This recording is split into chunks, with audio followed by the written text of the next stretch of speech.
Hello, everyone, and welcome to Modern Morality, Rites and Wrongs, a Masonic podcast. I'm joined here by Tommy. Glad to be here. And Johnny. Hello. Thank you for listening, and we hope that you enjoy. Just a disclaimer for the audience. The views and opinions expressed in this podcast are solely those of the host and guest and do not represent any Grand Lodge or subordinate lodge within Freemasonry.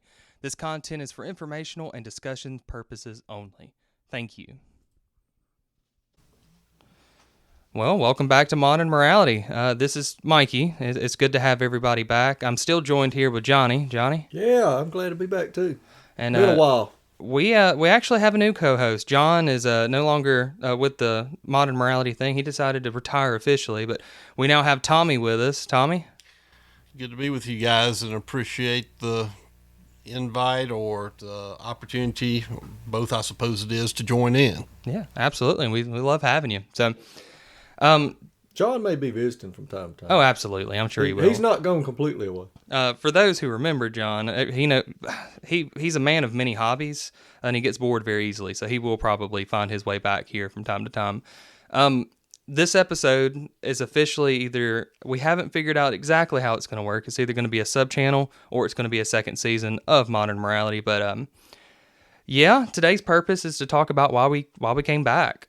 So I'm not going to speak over too much of it, but this is going to be geared more toward How long has it been? Been a while. About a year. There's been a lot happening this year for me, I can tell you that. Yeah. A lot in my personal life and a lot in my fraternity. So we Yeah. got a lot of new content to share with people. Yeah, we in the last season, or starting up in Modern Morality, we really didn't talk about our relationship with Freemasonry. It was more based off of society in general and morality that is within society, where it comes from, and kind of how it's applied currently versus how it was applied in the past, and so on and so forth. But this series specifically is going to fall more along the lines of Masonry. The morals that were taught, the morals that are currently being kind of denied. How they're applied in Right. practicality. For those who are familiar with Freemasonry, there is a lot of national controversy with different Grand Lodges, and we're here to hopefully shed some light on either some more controversy or possibly speak of it in a positive light. We'll just have to see what happens. But Bottom line is educate. right. So, but yeah, this is more geared toward Masonic education, so to speak, or just kind of giving some insight within Masonry. All three of us here currently are Master Masons, have been for years. Two of us officially are past masters, but that will be a story for another episode, I'm sure. And two of us have 25 years or more. Yeah. Well, there you go. Yeah. So, but yeah, to start off, I think we really need to go around the table and talk about why this is happening. Why did we decide to, or personally, what did you want to do or bring to the table in regards to Modern Morality? What do you want to talk about in the future, and where do you see this going if it really starts to take off? I don't mind starting that one. Go for it. When we first started Modern Morality, Mikey and I and John, well, it was a good avenue to get this discussion out there to a broader audience about what's going on in our world and how we can be a part of making it better, what our observations were, how time had changed things, and then the only place prior to that podcast that I found myself really talking about morality was in the lodge. Right. I had a lot of lodge brethren, and morality, of course, is a foundation of Masonry, and or should be, I should say.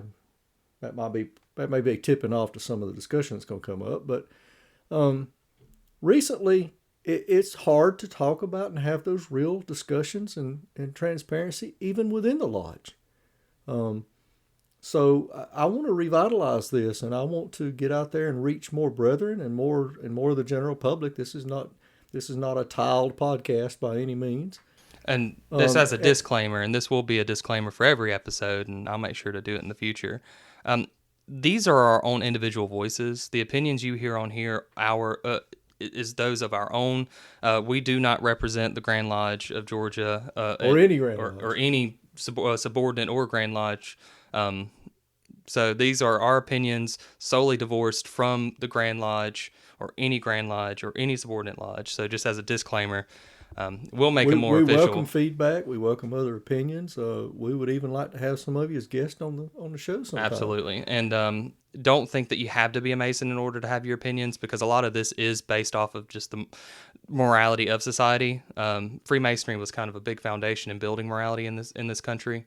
So being a Mason is not a prerequisite for having a conversation, and nor should it ever have been. One of the things I've always enjoyed about Masonry is that you could get in the lodge and everybody had equal say. Everybody was, they call it, on the level, and every opinion mattered, and you walked away appreciating each other's differences if that were the case.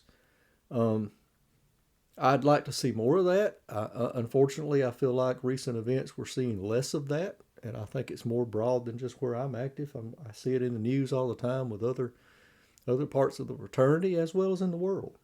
Well, let's go. But anyway, that's what I'd like to see happen in this revised series. I was going to say, well, now you guys haven't had the opportunity to speak with Tommy. So he's going to be a new voice, but he's a very well-educated Mason. He's very accomplished as well. So I'm hoping that you guys will enjoy hearing from him as much as Johnny and I have. So Tommy, I guess the question I want to pose for you is, why did you accept the invitation to come and co-host with us? But on top of that is, what do you hope to gain or hope for everyone else to gain with these conversations that the three of us are having? I appreciate the question.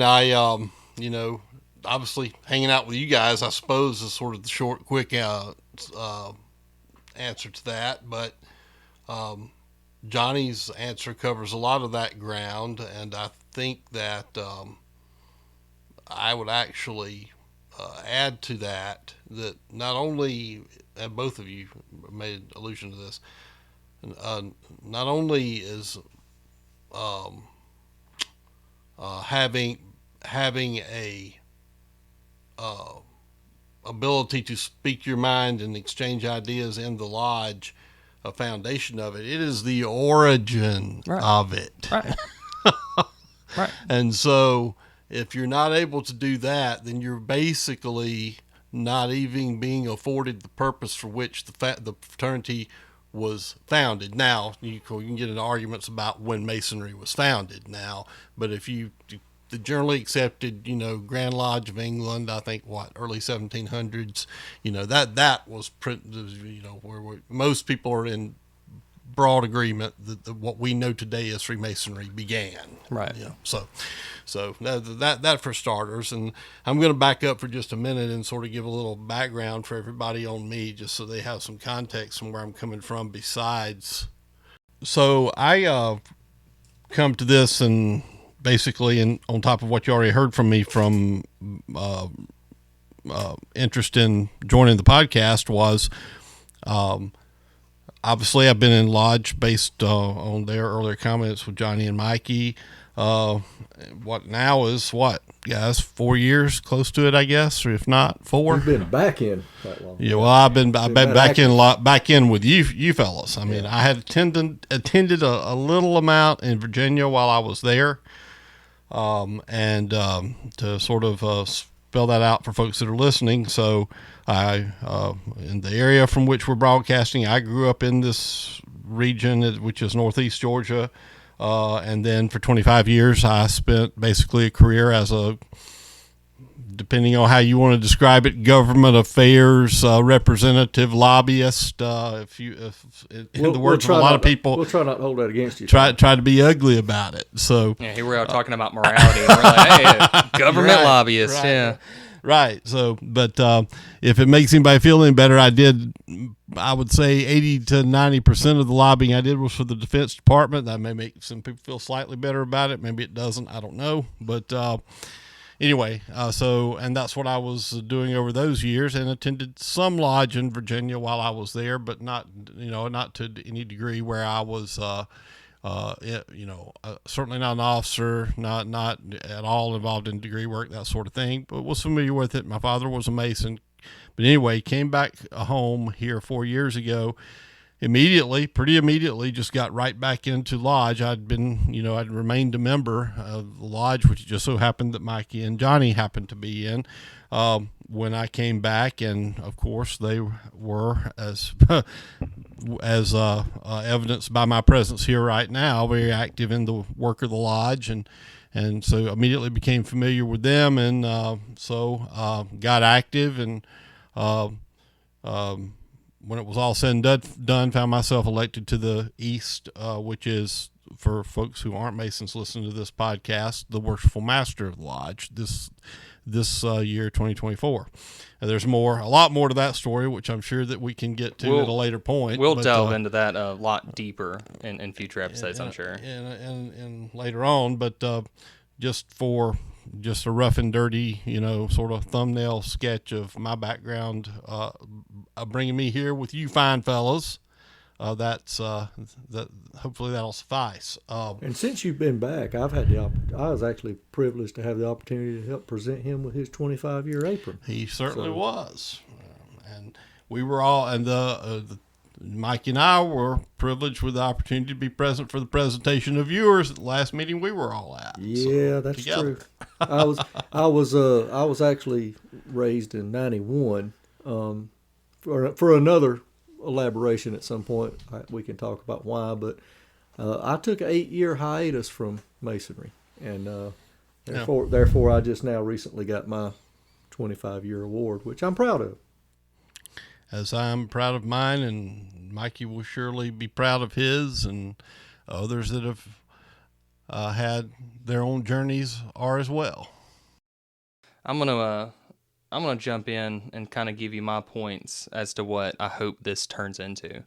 Now, modern morality was built off of the idea that through conversation and debate and hopefully education and we would help society grow. People who listen to our podcast would hopefully be able to take something away from it, learn, and grow themselves and use the lessons that we were able to come to into their own lives.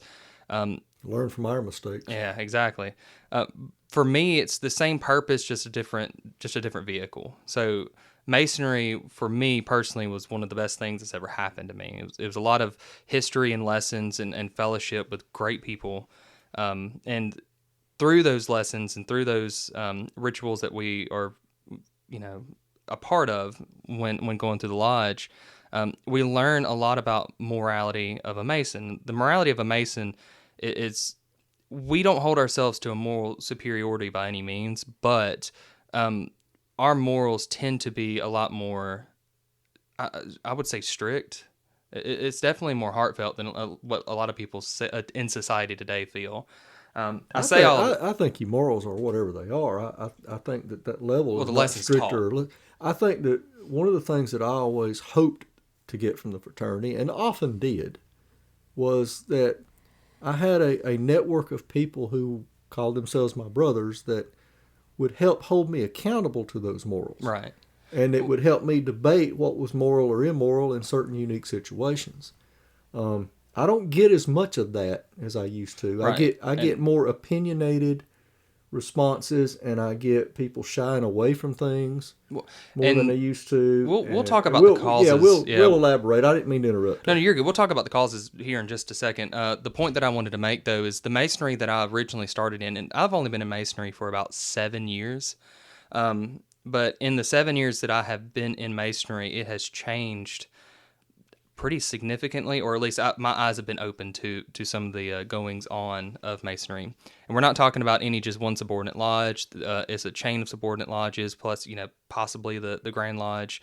One of the biggest controversies right now is the Grand Lodge of Florida releasing a gag order over the state, and then they are now charging several Masons for really general and vague comments that could be geared toward the Grand Lodge, but in reality, they're harmless comments.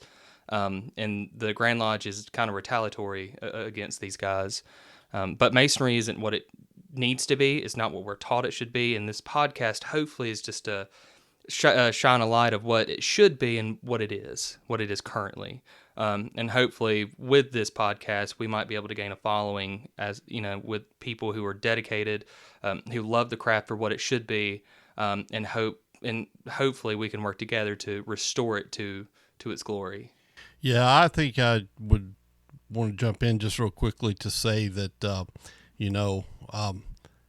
as you two know from obviously having me here, I'm sort of a first principles guy, which gets back to my comment right at the beginning while Johnny was making his introductory comments, that the origin of Masonry is free speech. And even taking it to both, and not quibbling with, but the title of the name of your podcast and talking about things in terms of morality. Mm-hmm. I sort of associate myself with what Johnny was saying, that, I'm not saying that you are in your comments, or maybe you are, and I don't really care either way, but I'm not going to Masonry for a system of morality. I'm going to what I understand Masonry to be for, which is a system of self-improvement. Right. Okay.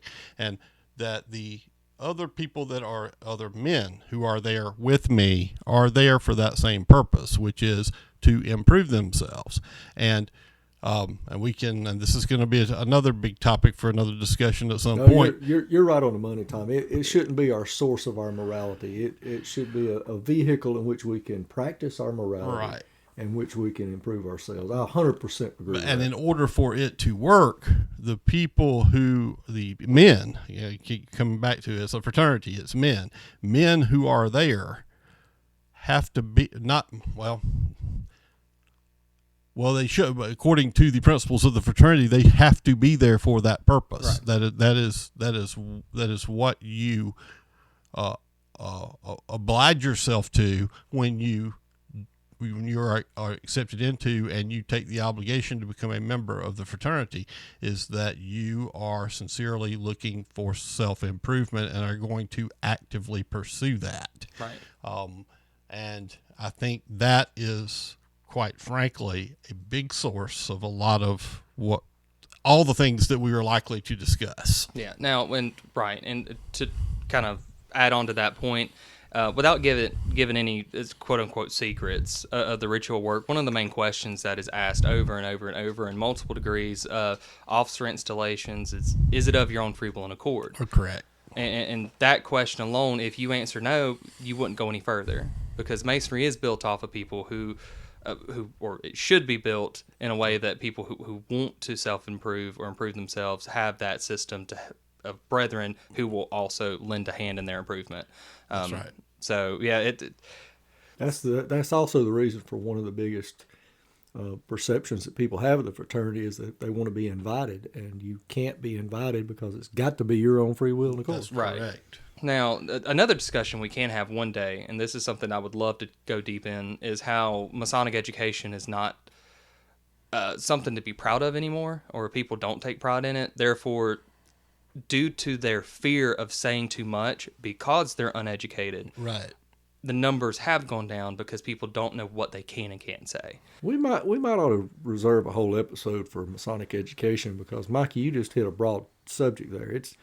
You can break that down into the history of Masonry as part of education, the tenets of Masonry and how they relate to morals as even its own category. The principles, yeah. And then you got what a lot of people confuse to be all of the education of Masonry, and that's just the ritualistic work. Yep. The ritualistic work is just a fraction of education in Masonry. Right. And just the discussion we were just having in terms of, that being going back to my word, the origin, all of that. I'd relayed this to you guys a while back. I just not even, thought of this in these specific terms recently, but the entire reason why you can't be invited and that you have to ask for a petition is because those actions in and of themselves demonstrate a desire for self-improvement. Right. Because the fraternity can't want it more than you do. Right. Right. I mean, because that's getting the literal cart before the horse. The fraternity doesn't work towards and further the principles that it's been established for if it doesn't uphold them in the way it attract. Well, it's actually not attraction, but uh, brings in its members. You're triggering all kind of thoughts for me there, Tommy. Yeah, yeah. I mean, like for instance, back in my band days, yes, I was in band as a child or as a teenager, youth, whatever you want to call it. That's been a long time. The Not that band long director. for me. Yeah, I know exactly. But the band director used to actually tell us the whole band was only as good as the worst player. Right. And so if you've got some bad actors or people not taking things serious, they're undermining the whole aggregate average of the effectiveness of your fraternity, which could lead to a whole episode actually on guarding the ballot box and Right, and all that kind of stuff. But one of the things, and I think we can all agree with this, is there is not a for those who are in masonry, and I know especially in the lodges in our area, Masonic education is not near important as fellowship and influence is the best way I can describe it. You have people who come in, and they're coming in there not only in the guise of self-improvement, but in reality they're just trying to show good grace with some other person. And we have seen whole lodges built off of this here recently. There's been a lot of controversy, especially surrounding my Masonic journey. And I know Johnny and Tommy also fall into this realm. Without going too in-depth right now, but it's through those controversies, and we have each really put our noses to Masonic code. We put our noses to the judicial process. We have really tried to learn the ins and outs and the structure of Masonry in general. And there is a huge gap in the Masonic code. And what I mean by that is there's a lot of things that are left up to interpretation. well, I can tell you as a young Mason, I come into the fraternity, I guess you could say a bit naive, a bit trusting, which I all hoped I could be. And I'll let the elders of the lodge, or the ones more seasoned, I guess you could say, I kind of yielded to them to make sure that those things were being addressed. And now I guess the more I see, the more experience I've gained, I see that a lot of it is really much more interpretive than that, and that what I've been relying on over the years has been certain people or certain groups or certain subcultures' interpretation of that. And now I want to learn more of the black and white and where the grayness is, and so that we can, either clear that up for folks and for ourselves, or whether we can effectively change things to be what they were intended. Right. Now, the Masonic Code, again, going back to it, there's a lot of things in it that are very vague, which leads to interpretation. Now, the issue is not the interpretation, or even that it leads to it. It's the people who take advantage of it. Now, what we have learned here recently is that there are a lot of individuals in this fraternity who may have gotten into it with good intentions, but they now have their own agenda, and that own agenda is pretty much tainting how a whole lodge is run. We've seen instances, and I say there's been instances I've personally seen where certain Masons feel super entitled because of their tenure, how long they've been a Mason, their accolades, what kind of office positions they've held, or just contributions to the lodge, and they feel that those characteristics or factors elevate them above others, and then suddenly they're a leader without being elected a leader. And it's through those conversations and through those situations that Masonry can fall to the wayside, and lodges can be run as things other than lodges, just with a symbol slapped on it. So I feel like it's human nature for people who think they've contributed to be able to be entitled as a result of that. And I don't think that's unique to Masonry. I know it's not unique to Masonry. You see that in churches. You see that in any volunteer organization. You see that even in the workplace. Mm-hmm. Charities are a big thing about that, too. I don't fault the individuals for being flawed. We're all flawed. I think that I would fault maybe the fraternity in general, the membership in general, for not holding it in check. It's the people who are not being active, and who are not voicing their opinions that are allowing these people to be entitled. Right. And so, I don't fault so much the people that we tend to label as the bad guys. I fault the fact that they're allowed to do it. And I think we all are accountable to that. Well, and I think that goes back to the comment earlier about there's a lot of Masons who are not educated in Masonry or, in general. And their fear is that if they speak out, they're suddenly going to be deemed unmasonic, which is like... Well, in some cases, they are labeled that way. Sometimes fairly, sometimes not so much. Right. And being deemed unmasonic is almost the same as, anybody being called a Nazi when it comes to Masonry. It's the worst thing you could possibly do. It is a charged accusation. Right. And that being said, you have members who are fearful of someone who has that influence and that power within a lodge, who's supposed to be a thought leader, someone who is very open and holds people accountable the correct way, and without a lot of internal bias. But due to their own agendas, they have their own, their actions speak differently. Well, we've already made a lot of reference to it here in your comments. But I know I can say just broadly for the three of us, we have seen firsthand the entitlement that you're talking about, the sort of assumption of prominence within a lodge because of contributions, particular activities, particular Positions. Positions that are a product of those activities. Just come right now out and say a particular fundraiser that is led by one particular individual, or and that may differ from lodge to lodge, but then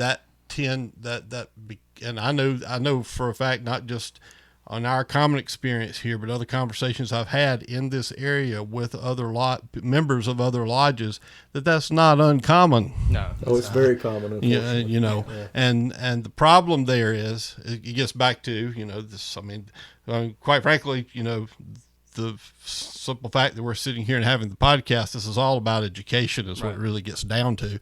And where the failure has come is that in these lodges, the real purpose of Masonry has not been taught, and it's not been upheld. And, it's not a matter of, let's point fingers about that, and let's assign blame about that. Let's just fix it.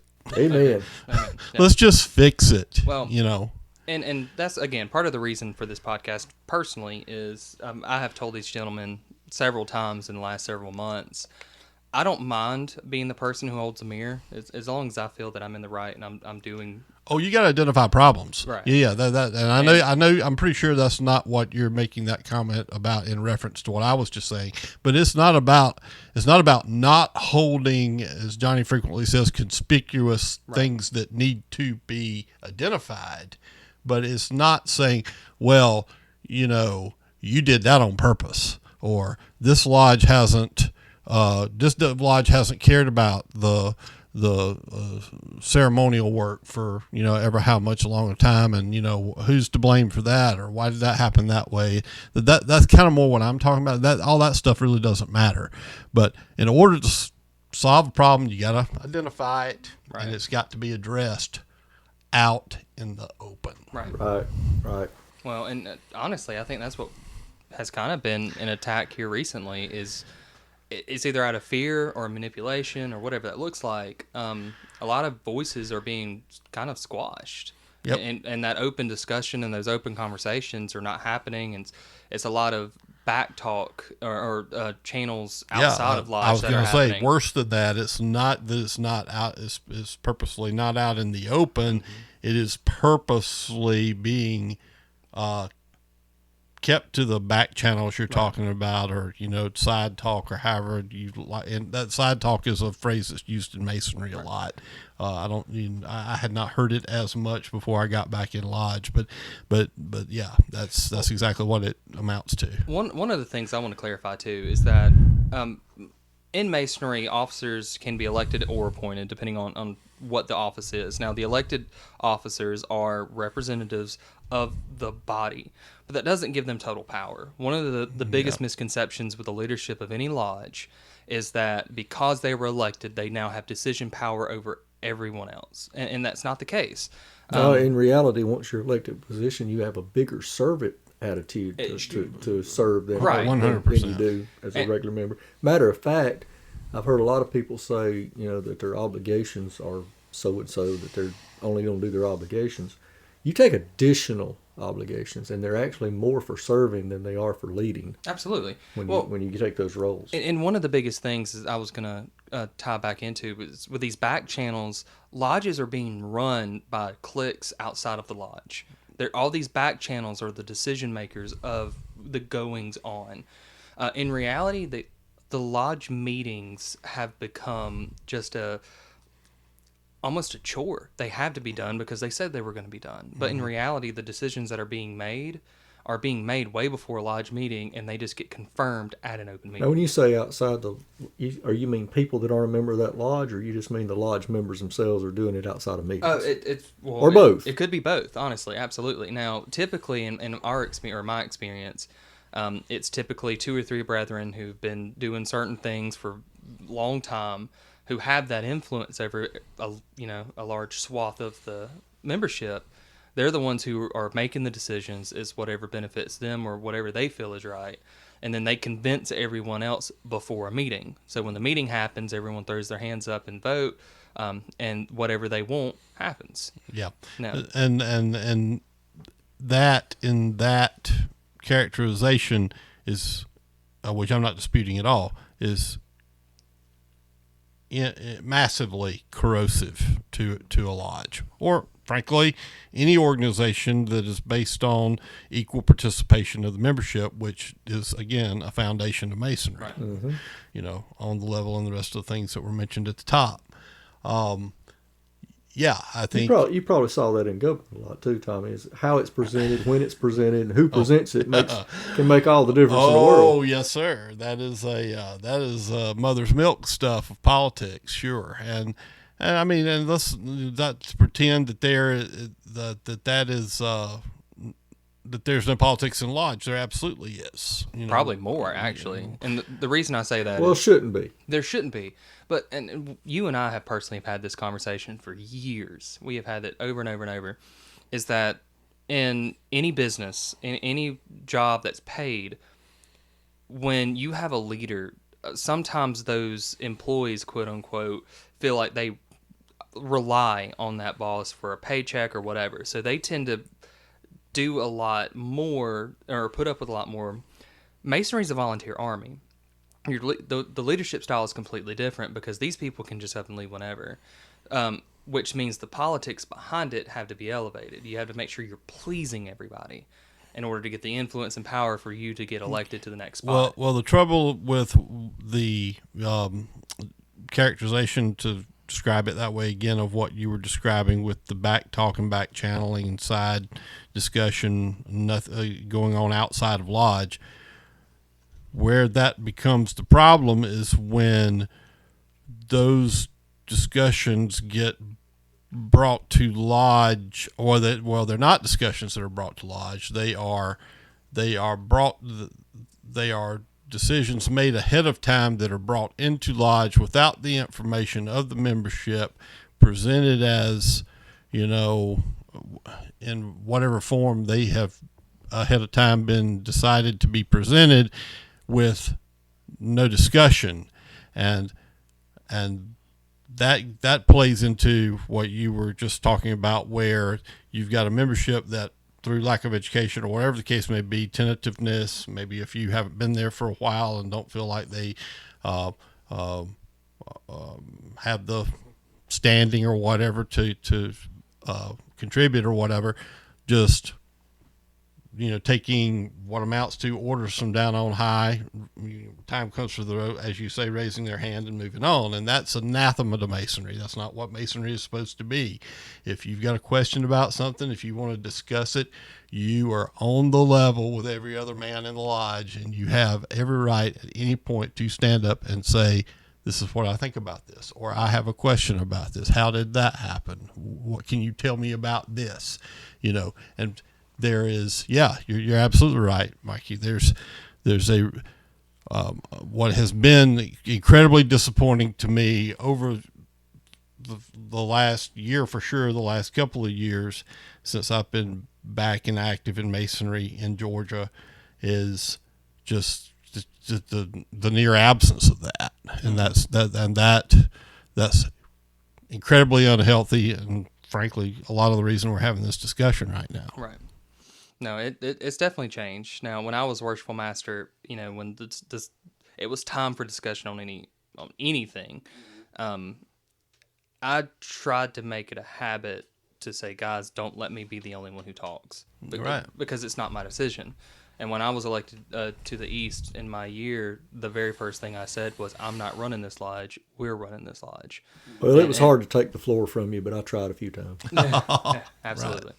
So, but no, the whole idea of free speech and open conversation, open debate is really what I think we're trying to get to. Mm-hmm. Debate doesn't happen in lodge anymore. In fact, in the 7 years that I've been in Masonry, I think I've only ever seen 2 debates, I would say, where there's actually 2 parties of opposite opinions trying to give everyone else the information they need or that's available in order to form an opinion. Now, I've seen numerous cases where the lodge is obviously split, sure, but there's not healthy debate about it. It's shut down. Yeah. Right. It's either shut down or people choose not to inject themselves and to walk away, and then we complain about our attendance and memberships. Well, and one of the things we have another brother who he may join us next time. Hopefully, he will.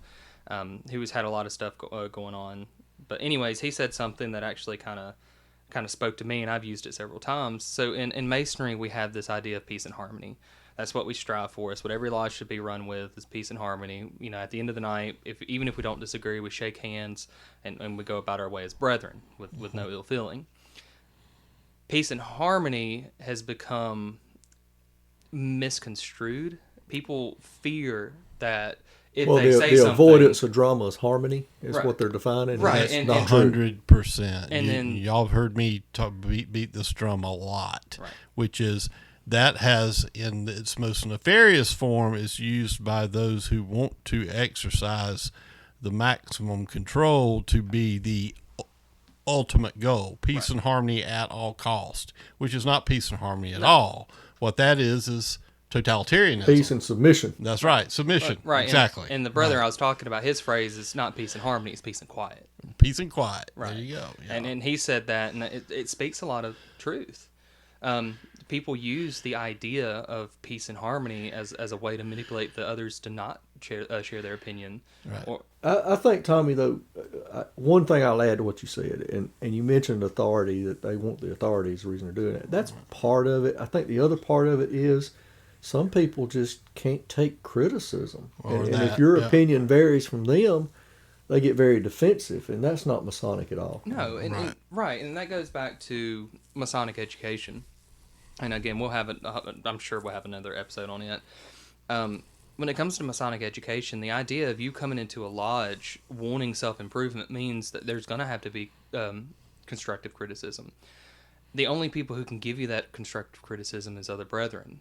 Well, anybody could, but you expect it from your brother. Right. They're the ones you are actively... That's what you're there for. Right. Actively, That's right. actively seeking, and it's their wisdom and their experience to help you through your life to become better. Exactly. And what happens is, and we mentioned it earlier with the entitlement, is you have people who come in who may have originally wanted that, suddenly started getting influenced because of their contribution.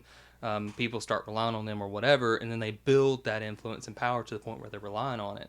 Mm-hmm. And then as soon as you try to hold the mirror up or hold them accountable for anything that's not necessarily to Masonic principles, they do get defensive because their power is being challenged, or the fact that they think that they have contributed so much that they can do no wrong. Mm-hmm.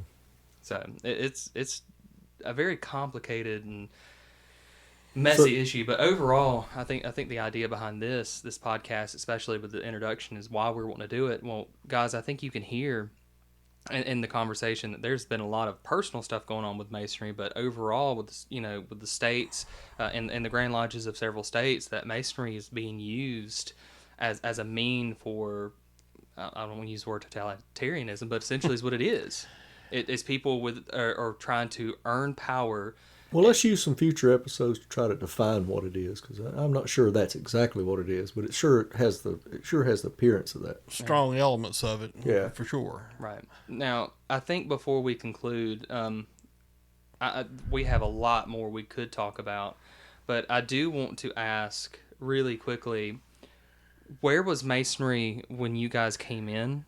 And then how is it different than what it is now, as brief as you can? Well, so that's hard to answer, because there's where I thought it was when I came in, uneducated. Well, how about this? What about in hindsight? Looking back, is it really that much different after 25 or however many years since 91? I think it's cyclical.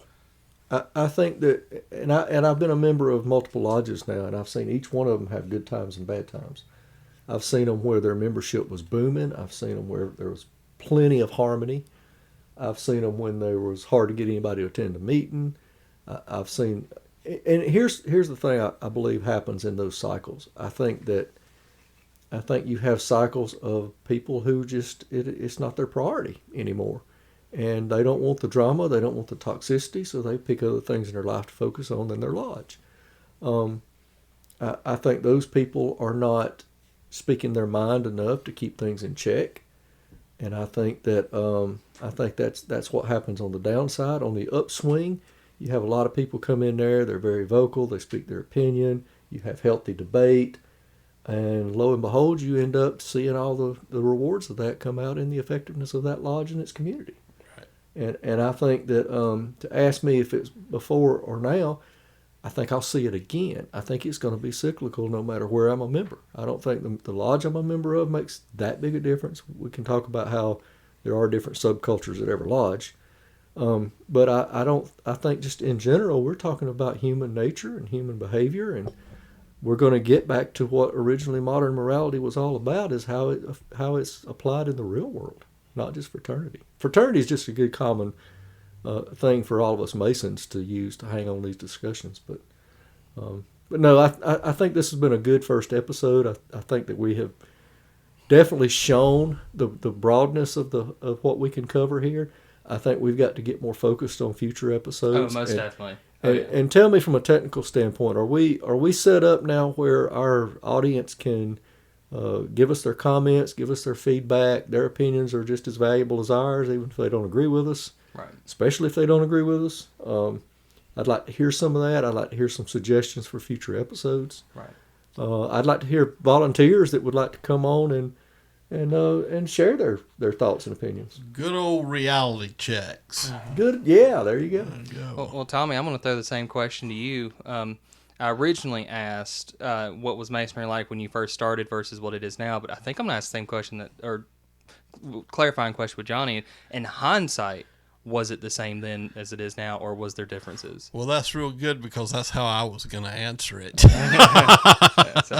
And I'm even going to tweak that a little bit because, to be perfectly honest, my frame of reference on Masonry before I ever got in, obviously, was, you guys heard me talk about it, was through my dad. Right. I mean, without beating that overly, my father loved Masonry. He spent the very early years, not too far off from your age right now, aspiring to get in, and then when he was successful, I mean, he became very dedicated to it. And and me not being a Mason myself, being obviously I couldn't be. I was a child, a teenager, whatever.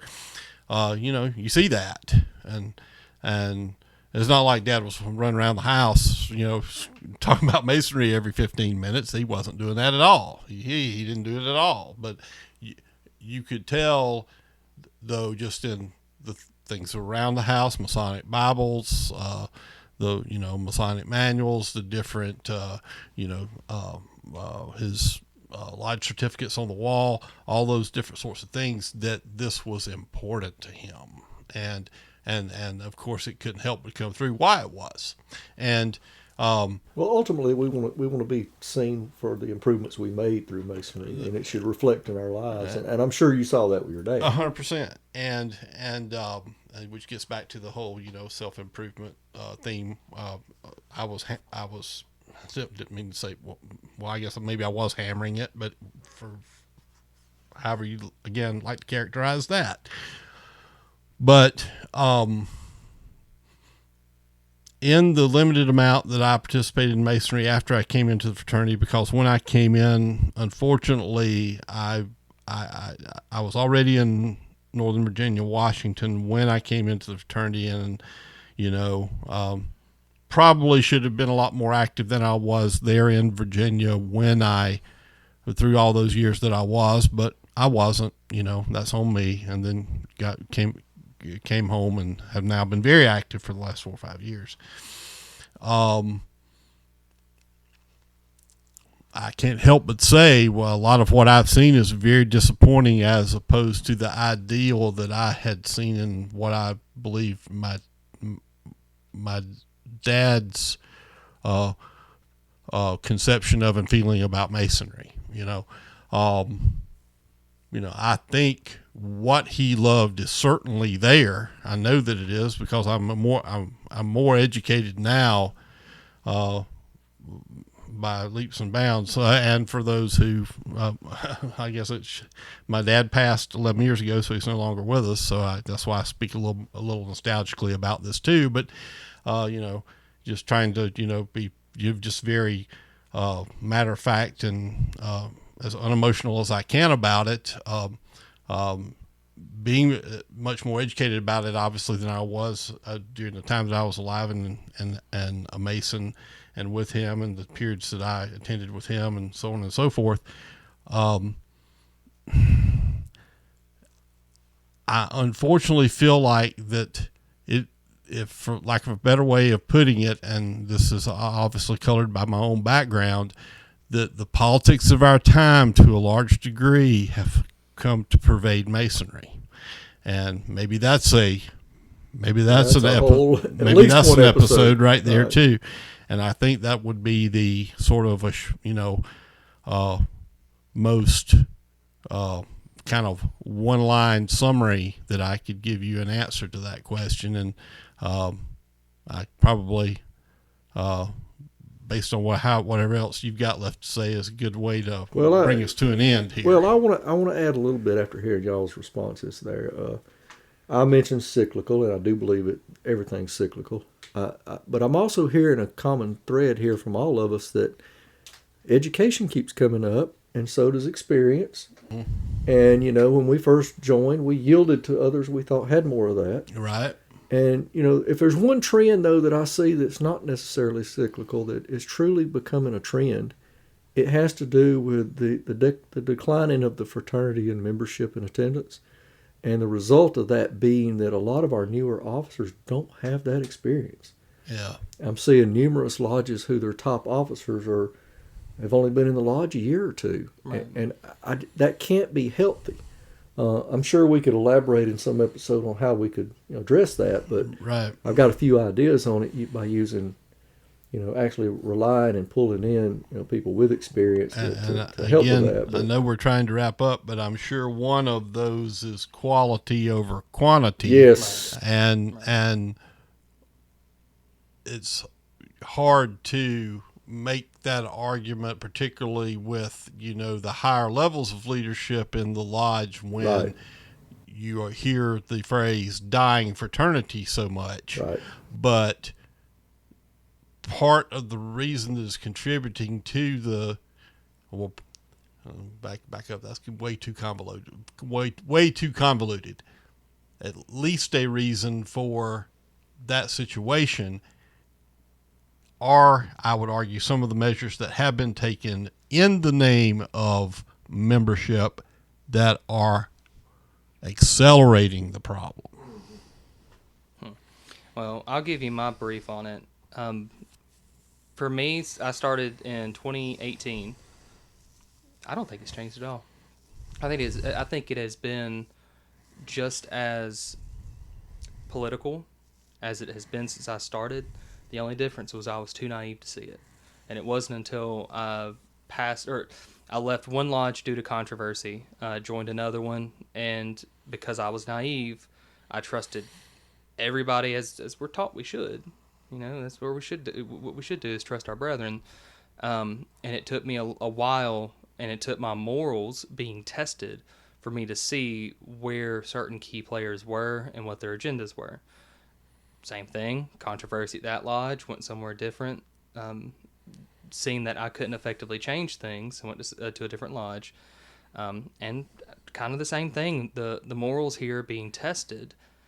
And at this point in my Masonic career, I've had the opportunity to not only lead the lodge, but I've had the opportunity to defend brethren who are wrongly accused of things. I have seen, or I have myself studied extremely hard when it comes to the Masonic Code to ensure that the lodge is running effectively.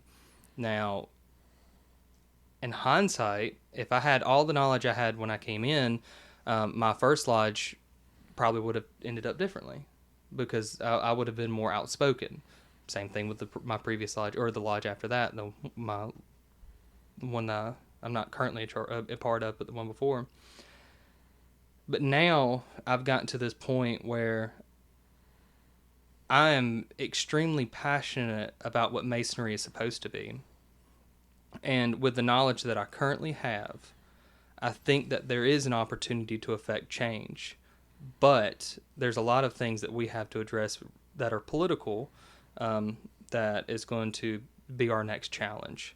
So I think that that's going to be the last point for me today.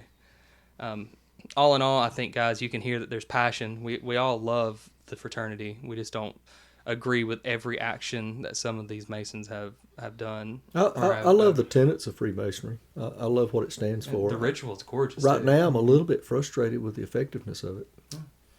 Well, and again, it's politics. It's about who can influence who and what power you can gain. And that's definitely, and that's not speaking to all lodges. I know there are lodges out there who... Oh, no, we're speaking in generalities. Yeah. And there are some lodges out there who are as wholesome as they can be with a group of great men. But there are Masons out there who are using this fraternity as a vehicle to satisfy their own needs. And that's not what it should be. But... well, on one hand, I would like to say that I love visiting those lodges you're talking about that have it all in order. But I'll just, just a little bit of caution I'll give you there is, until you join that lodge and find out how it's operated, you might find that you're only seeing the surface. That's exactly right. One thing that I would also like to do in every episode is have a charge for the audience. Johnny, you kind of already addressed it as far as like reaching out, contacting us. We can read comments and concerns and disagreements and agreements and all that. And we do. And we will, yeah. And we'll read them in the podcast so that we can discuss it openly. I think my charge to you guys is never rely on one person to tell you what's right and wrong in the lodge. Educate yourselves. The Masonic Code is something that you can easily have access to. Yep. And educating yourself is never going to hurt you. It's only going to equip you with what you need to stand up for what you feel is right. Educate yourself, form your own opinion, and don't hesitate to share it. Right. So, Tommy, you got anything you want to charge him with? I would just reiterate that last comment and bring it to one of the last comments you made about, folks not always agreeing, and people are always not going to agree. But again, that's, uniform agreement is not the purpose. As a matter of fact, it's absolutely... The measure of health is how we handle those disagreements. 100%. Not the number of disagreements. There you go. So, yeah, that's my last word. Awesome. Well, guys, thank you so much for listening to Modern Morality. I'm assuming we're probably going to find a witty name to tie the Masonry into it. But yeah, until next time, thanks.